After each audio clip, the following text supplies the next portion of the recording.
readers didn't like the vampires, and a lot of vampire readers didn't like the Mayfairs. And a lot, if you look at the reviews, you know, you can see these two opposed views. But that novel was a wonderful experience for me in a lot of ways. It was a big, messy, joyful novel that was at the same time dark. And I don't know how successful it is. I mean, I can't really say. But I tell you, it's like most of my decisions. It feels intense and creative at the time. Because it seemed like a good idea at the time. Right here in the red sweater, yeah? Hi, and thank you for coming. I guess my question for you would be, what's your favorite novel that you've written? Do you have a favorite of all of the novels that you've written? And do you ever sit here thinking, how come nobody's asking me about that book? Well, I'm not sure I do have a favorite. I think it shifts all the time. I'm pretty obsessed with the one I'm writing at the moment. And when I look back on all of them, I love them for different reasons. I guess there's some that I consider almost my orphan novels because people don't talk about them very much. And I love them very much. One of those would be Cry to Heaven, the novel about the 18th century Australia.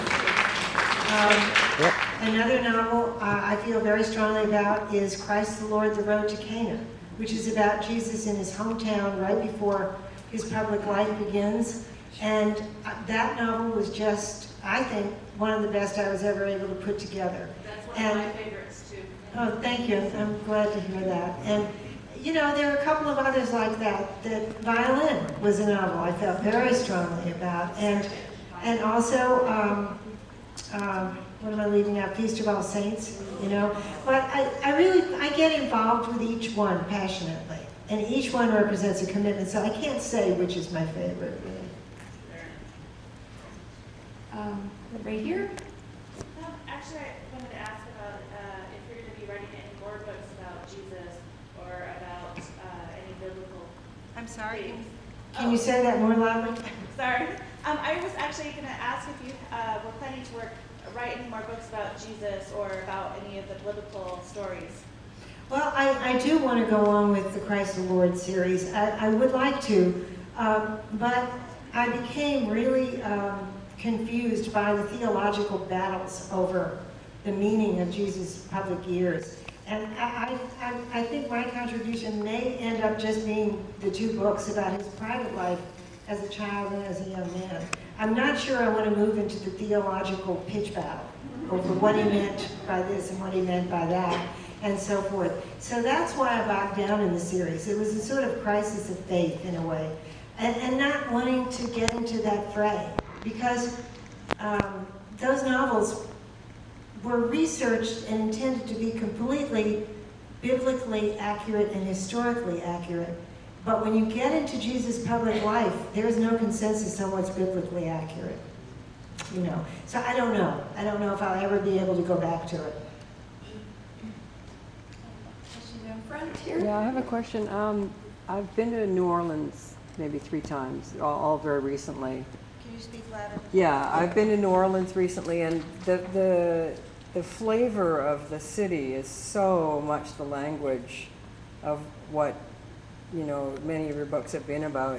I can't imagine that you would have been a part of that. And you talk about wanting to go back, and how, you know, it's the soup of the primordial language of all of your books. And how can you have just walked away from that city and not stay more connected? Like, is there any particular reason why you've stepped so far away from that city as to not go back?